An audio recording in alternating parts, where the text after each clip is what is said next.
In September 2018, a mysterious Louisiana investor completed one of the biggest land sales in recent memory. 14,500 acres of farmland for almost $171 million. The name of the area? The 100 Circles. To put this sale into perspective, 14,500 acres is about the size of New York's Manhattan Island. When you look at farmland sales, you're typically talking about hundreds of acres. But thousands of acres? Those are blue moon events made by very big buyers, like the 6,000-acre purchase in 2020 made by the Ontario Teachers' Pension Plan. But tens of thousands of acres? That's when you start getting into the territory of sovereign wealth funds and huge institutional investors. And that's exactly who the seller in this transaction was. John Hancock Life Insurance, an insurance company in Boston with billions under management. And the buyer? It had to be someone as big, if not bigger, than a billion-dollar insurance company. And that's what this reporter Eric O'Keefe at the Land Report set out to find. O'Keefe found out about this giant sale from an article the Tri-City Herald published. And in that article, the buyer was described as a Louisiana investor that was a limited liability company associated with the Angelina Agriculture Co in Monterey, Louisiana. The only problem? O'Keefe's The Land Report tracks many of the Louisiana landowners. And if there was one with deep enough pockets for this type of deal, they would have known about them. And Angelina Agriculture was not one of them. Strike number one. So O'Keefe dug deeper. Well, Monterey, Louisiana, where the buyer is located, is a bustling city with a population of 462. Not 462,000, 462. How about we take a look at the company itself? Digging through the documents, O'Keefe found that Angelina Agriculture, the company that just spent $171 million, has just 2 employees and makes a little over $300,000 a year. At that rate, Angelina Agriculture would have had to save every penny they made at 100% profit margins for over half a millennium to afford $171 million of farmland. Strike number 2. How about we take a look at the headquarters of this company? 8318 Highway 565, Monterey, Louisiana. O'Keefe pulled up Google Maps, and would you look at that? The purchaser of the biggest land grab in recent history is a metal shed in the middle of nowhere. So in summary, a $171 million acquisition was made by an L.L.C. with just $300,000 in revenue, 2 employees, in a metal shed in the middle of nowhere? Strike number 3. So O'Keefe forwarded his findings to his Land Report 100 research team. A few minutes later, he gets this response. Ever heard of Bill Gates? Bill Gates is a billionaire not because he made an operating system, but because he went into a new industry. And today, one of those new industries is big data. Data is the new oil. Those who have data and know how to analyze it today will rule tomorrow. That's where today's video sponsor comes in, Data Camp, where you can learn the invaluable skill of data science online at your own pace from the same exact courses 80% of Fortune 1000 companies learn from. If I didn't get into web development before YouTube, data science would have been my first choice because of how recession-proof it is. And Data Camp lets you get into this very lucrative field even if you know nothing about data science or coding. You can start with their Data Science for Business course, then their Introduction to Python course, and then move on to courses that combine coding and data science, like Intro to Deep Learning in Python and Intro to Python for Finance. Their 300+ interactive courses are taught by pros in the industry. And the best part? University students spend thousands of dollars and years of their lives to learn outdated versions of the stuff. But with Data Camp, you get the most up-to-date education from people actually doing this for just $25 a month. And to sweeten the deal, you can sign up for your free account with the link below and check out the first chapter of any course for free at no risk to you. Invest in your future today and join over 7 million learners with the link below. Now back to Bill Gates. O'Keefe's team followed the paper trail up the chain. That L.L.C. is associated with the Angelina Agriculture Company like we talked about earlier, and one step above that, Angelina Agriculture is controlled by Cascade Investment LLC. Cascade Investment LLC is what's called a family office located in Kirkland, Washington. A family office is just a fancy name for a wealth manager that helps out an ultra-high net worth person manage all their family's finances, which includes their investments. Ultra-high net worth individuals are people with a net worth of at least $30 million. And by the end of 2019, there were a little over 500,000 ultra-high net worth individuals around the world. And what ultra-high net worth family does Cascade Investment LLC manage? Bill and Melinda Gates. Cascade Investment also goes by the name Bill and Melinda Gates Investments, or BMGI. At the top of Cascade Investment is Bill Gates, but Bill doesn't actually touch his money and choose his individual investments on a day-to-day basis for the most part. Now that honor goes to the man below Gates who manages all his money, Michael LARSON.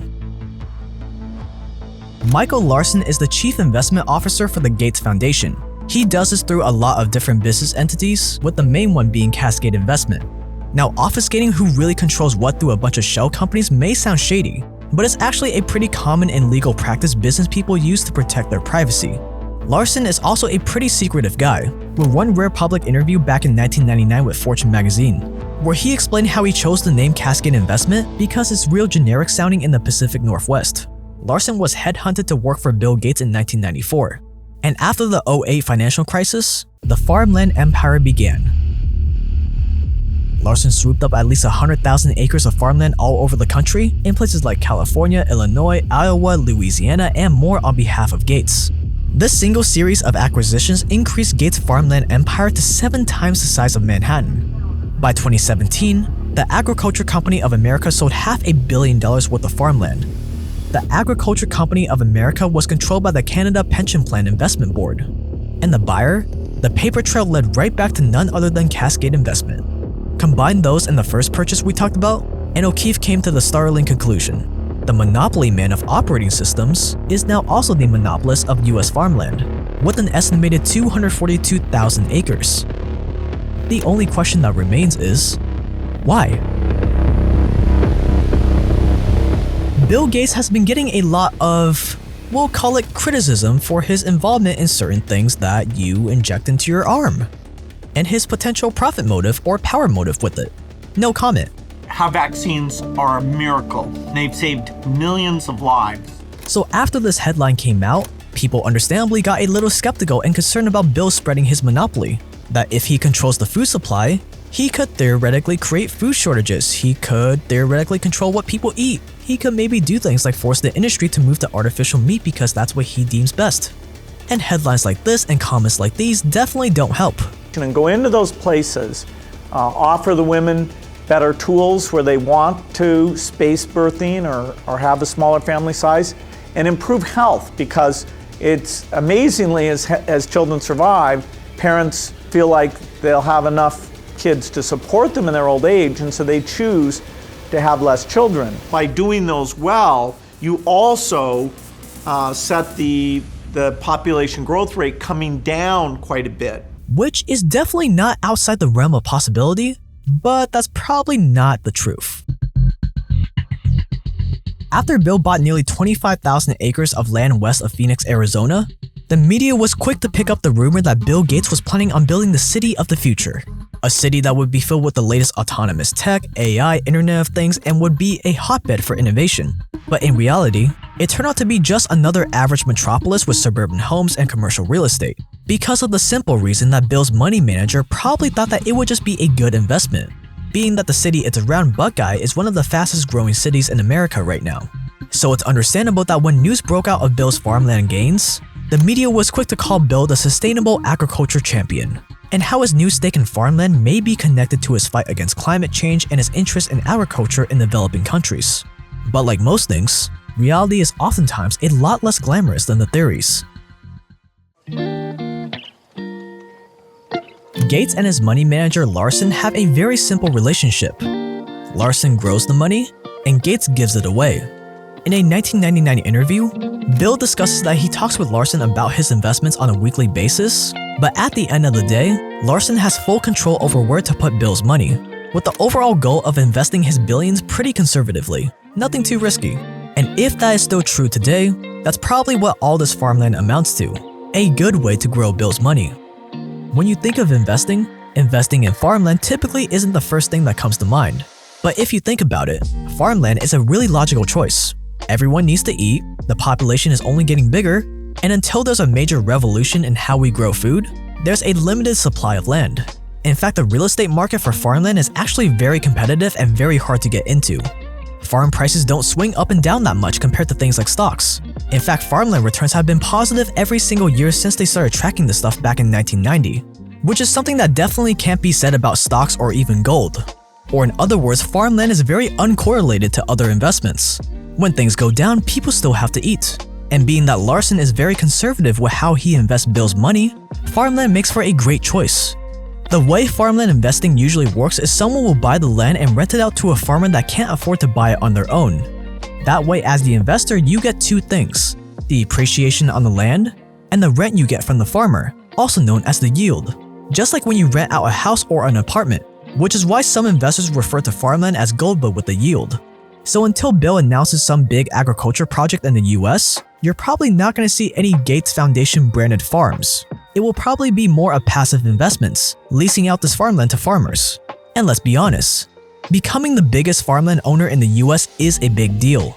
But from Bill's perspective, $500 million here, $500 million there, $117 million here is just a drop in the $124.3 billion bucket that is his net worth. Were you hoping for a more controversial answer? Because I'll be honest, I sure was. Let me know what you guys think about Bill Gates' ventures and ambitions and goals in the comments below.